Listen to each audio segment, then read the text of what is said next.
think that the major strength is the co-creation process. Maybe I would add that the context of the country is very interesting for the science shop, because since the 2011 revolution we had a very interesting movement of civil society that was influencing all the levels of decision making, whether policies or research or whatever the field is.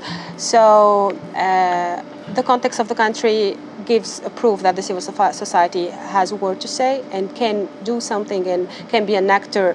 And in the research field, it's proven every day that the civil society can have the word in this research design itself to have more impact. So I guess this is our strength. The context of the country itself is a huge strength for the structure, even for its sustainability afterwards. The concept of science shop brings teamwork, go into the field, not just within a classroom, work together, listen to civil society, a lot of skills that are completely necessary. So it's really a pedagogical revolution in the African universities.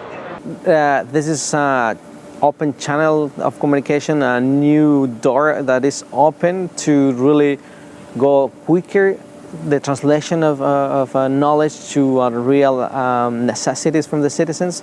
And maybe this connection was not always clear or available or so fast, and the science shops offer from the society to use resources that exist and expertise that exist, but have been not able to connect or directly access to them.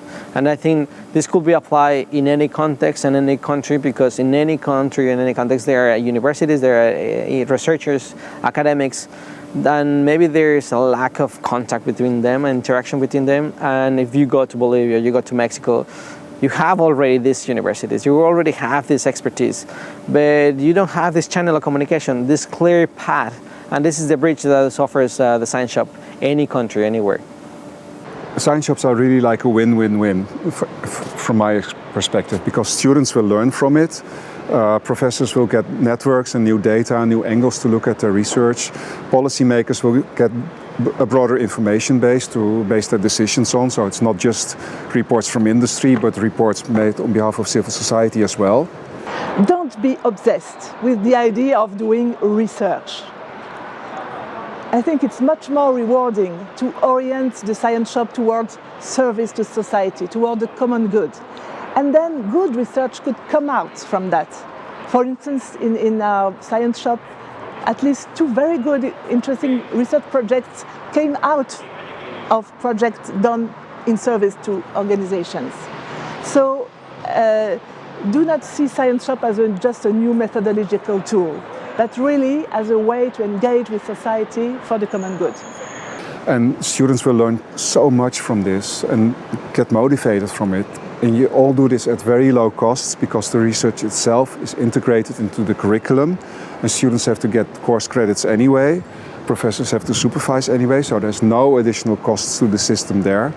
The only additional cost is for people to manage this process, and you have all these added value from these very low costs. And I think that is the unique position of a science shop, because we can add in our activities, whereas most of the time if you do engagement, it's an add-on at extra costs, but you integrate this. Et n'oubliez pas que la boutique des sciences, ça va dans l'air du temps. Hein, on est vraiment sur plus d'une démocratie participative. On est sur du collaboratif. Donc, que ce soit une boutique des sciences de type recherche ou pas, faites comme vous le voulez, il y a plusieurs modèles, etc. Mais de toute façon, on est sur cette idée que toutes les parties prenantes d'une société doivent être dans la co-construction. Ce n'est pas un groupe qui décide pour les autres. Donc, ça, faut croire en ce dispositif parce que c'est l'avenir.